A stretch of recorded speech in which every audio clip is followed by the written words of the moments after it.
The city of Chicago slept under a blanket of cold, glittering lights, but in a small, shabby apartment on the wrong side of town, Anya Petrova was wide awake, her stomach tied in a knot of fear. The letter in her hand trembled. It was from a man named Victor, and the words were not polite. They were a final warning. The debt her father had foolishly gotten into was due, and if it wasn't paid, Victor promised things that made Anya's blood run cold. Her mother's quiet sobs from the other room were a constant, painful reminder of the trouble they were in. Anya was not a warrior. She was a young woman who liked quiet libraries and the smell of rain on pavement. But she had a core of steel, a strength born from love for her family. And it was that strength that made her do the unthinkable. She had heard whispers, stories of a man so powerful that even men like Victor were like ants beneath his shoe. His name was Alexander Ivanov. They called him the Mountain not because he was large but because he was unmovable, a permanent and terrifying part of the city's landscape. Going to him was like jumping from a frying pan into a fire, but it was the only fire big enough to burn away Victor's threat. The next day she put on her best dress, a simple blue thing that felt terribly inadequate, and took a bus downtown. The Ivanov building was a tower of glass and steel that seemed to scrape the sky. Walking through the spinning doors felt like entering another world, a world of cold, quiet money and sharp looks from people in expensive suits. Her heart hammered against her ribs as she was led by a silent, grim-faced man into an elevator that went up and up and up to the very top floor. The office she was shown into was vast, with windows that showed the whole city laid out like a toy model. And there, standing with his back to her, looking out over his kingdom, was Alexander Ivanov. He turned slowly. He was younger than she expected, but his eyes were ancient. They were a cool, piercing gray and they looked right through her, seeing every one of her fears. "Who are you?" he asked, his voice a low rumble, not loud but it filled the enormous room. She forced her chin up. "My name is Anya Petrova." Her voice only shook a little. "I have come to make a deal with you." One of his dark eyebrows lifted slightly. A small, amused smile touched his lips, but it didn't reach his eyes. "People do not come to me to make deals. They come to me to obey. What could you possibly offer me?" "My life," Anya said, the words feeling foreign on her tongue. "My family owes money to a man named Victor. You will hurt them. If you pay the debt and promise they will always be safe, I will marry you. I will be your wife. I will be loyal." The room was silent for a long, long time. Alexander studied her, his gaze traveling from her determined eyes, down to her worn-out shoes and back up again. He walked toward her, his steps silent on the thick carpet. He stopped so close she could smell the faint, clean scent of his cologne. "Loyalty is not given," he said quietly. "It is earned or it is taken. You are offering yours very cheaply." "It is not cheap to me," she whispered, her eyes glistening with unshed tears. "It is all I have." He saw it then, the raw, honest bravery. It was not the bravado of his soldiers, but something purer, something unbreakable. It intrigued him. He was surrounded by people who wanted his power or his money. This girl wanted only to protect. He made a decision, a swift, calculating one. "I will accept your deal, Anya Petrova," he said. "Your family's debt will vanish. Victor will never bother them again. You will marry me tomorrow." He leaned in, his voice dropping to a whisper that was both a promise and a threat. "But understand the world you are entering. It is not a kind one. You think you are brave now? You have no idea." He paused, letting his words sink in. "Tonight, after we are married, you will learn the first rule of my world. You'll take all 13 inches tonight." Anya's breath caught in her throat. Her mind raced with a terrible, frightening meaning. She felt a flush of heat and a chill of fear all at once. She could only nod, unable to speak. The wedding the next day was a cold, quick affair in a Stark City Hall room. One of Alexander's men stood as a witness. Anya wore a simple cream-colored dress she had bought in a hurry. Alexander wore a black suit, his face an unreadable mask. He slid a heavy, cold gold band on her finger. It felt like a handcuff. She was now Anya Ivanov. That night, he led her into his enormous, dark apartment. It was beautiful, but it felt empty, like a museum after closing time. Her heart was pounding.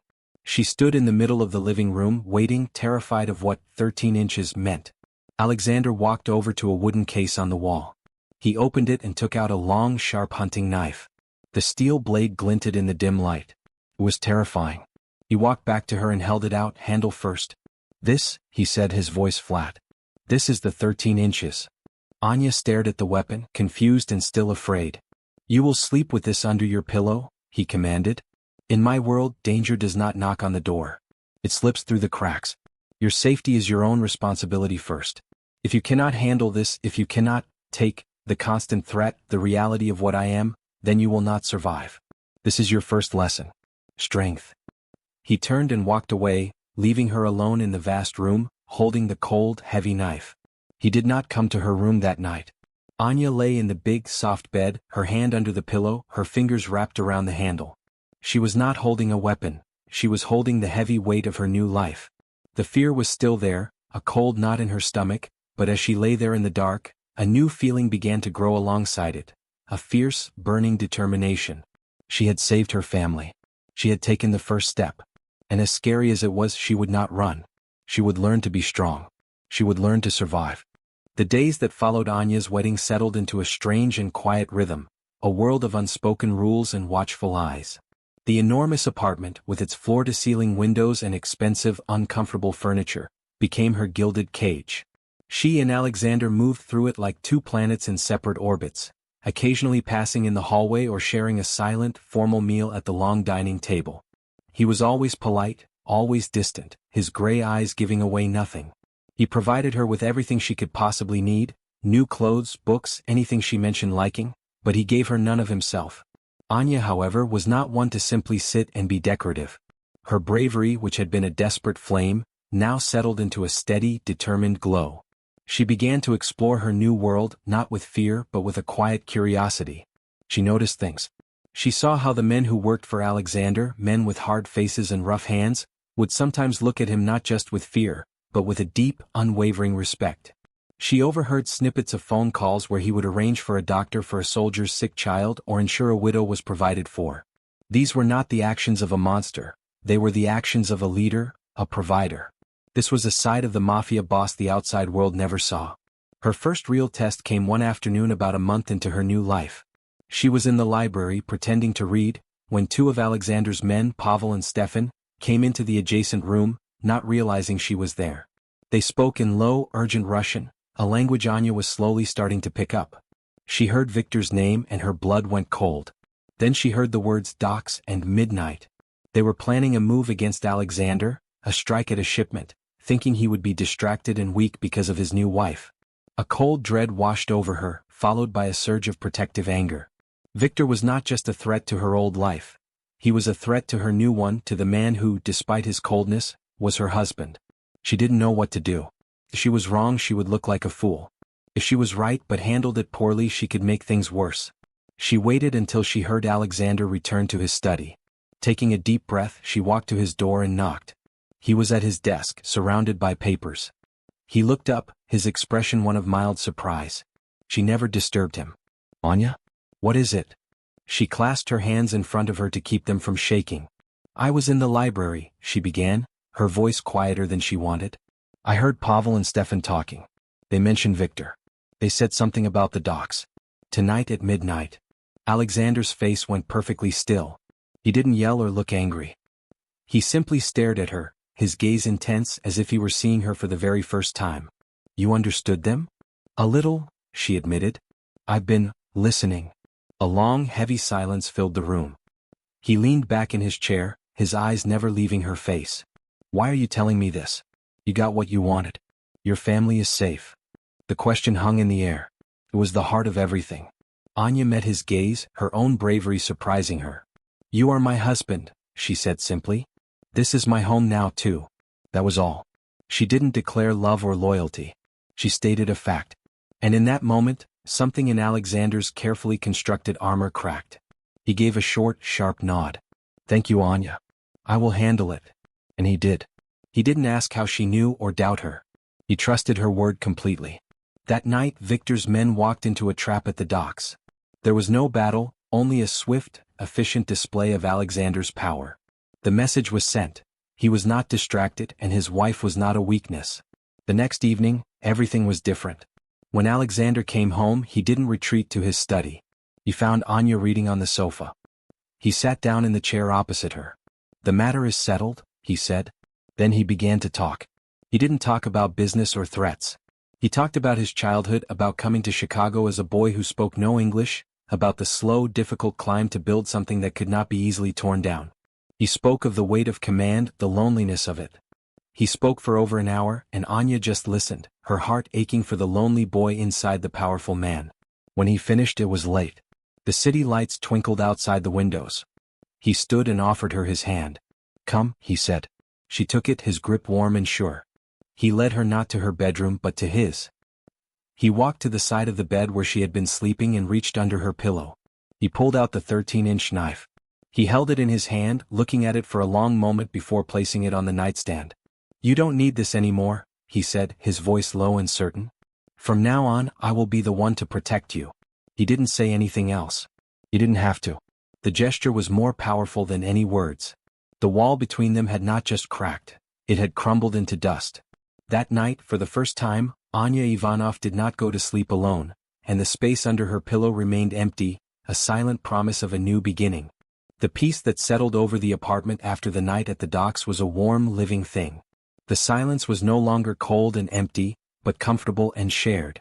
Alexander's study door was often open, and Anya would sometimes sit with him, reading while he worked, their quiet companionship saying more than words ever could.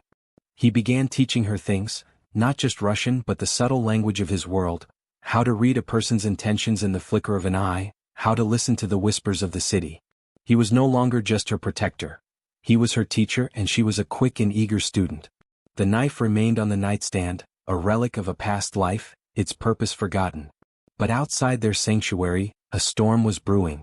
Victor, humiliated and enraged by his failure at the docks, was like a wounded animal. He had lost faith in money, and he blamed it all on the one variable he had not counted on, Anya.